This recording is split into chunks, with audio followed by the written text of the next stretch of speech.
Hi, you're in my bathroom, believe it or not. Okay, also believe it or not, I got a lot of requests, well not a lot, okay, but several requests for me to show how I spike my hair, okay?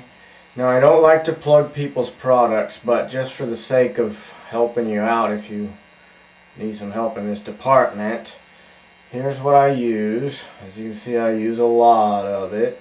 Here's what my hair looks like when it doesn't have anything in it. And yeah, it parts naturally all by itself, so it's easy to get in disguise.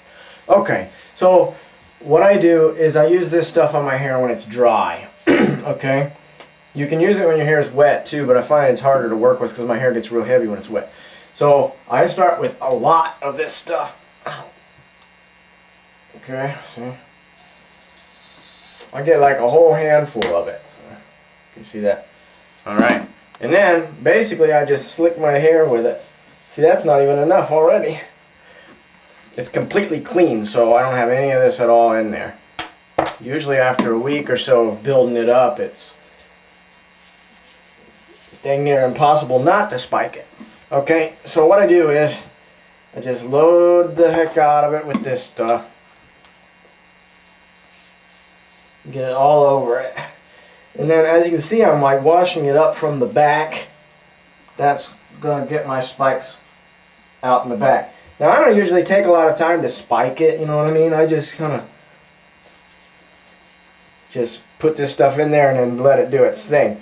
Okay? Like this. Now that's a lot in there. Now once you got it going there, you can go ahead and just pick at it with your fingers. And in fact, if you want big individual spikes, what you want to do is pull it up in big individual spikes and like twist the ends, you know what I mean? But me, I just kind of pick at it like this with my fingertips.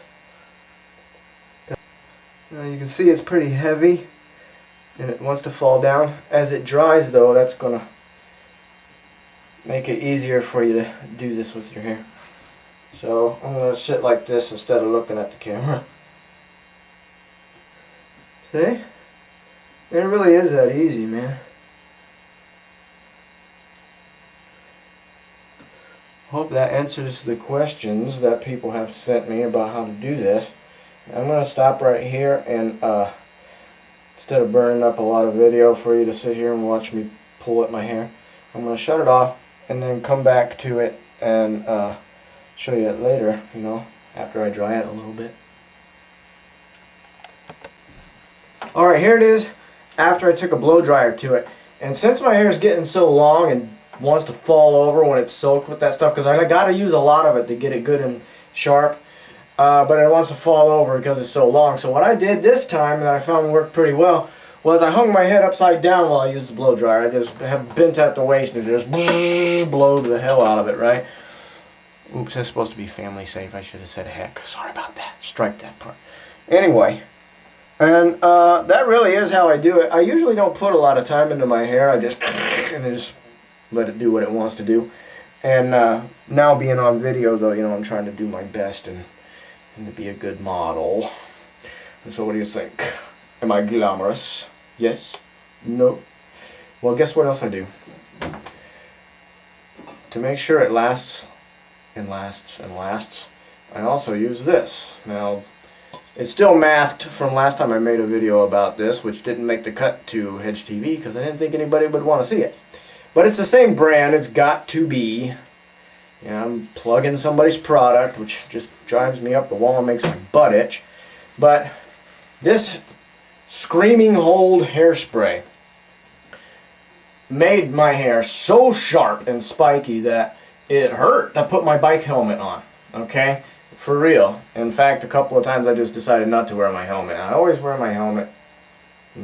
Call me whatever you want. I don't care. But then, this stuff, especially in this small bathroom all closed in like this, is going to completely blow my mind. And what you do, once you got it the way you want it, you add this stuff to it. It's like varnish, you know. Don't put too much of it because it's going to weigh your hair down again. And I just make sure and cover my entire head, everything I want to be stuck that way anyway.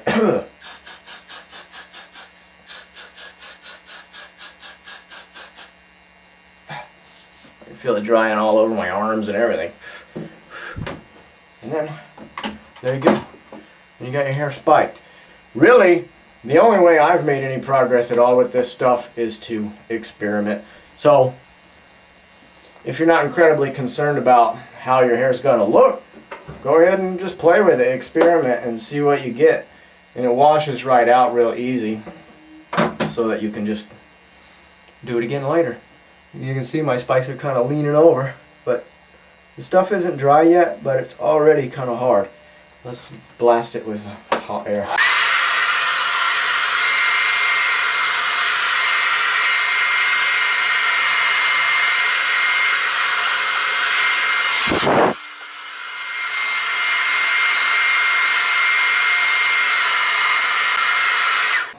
And that's it, man. That's exactly what I do. That's how I do it. So I hope this helps for those of you who asked about it. And if not, at least my hair doesn't look like Michael J. Fox's hair anymore.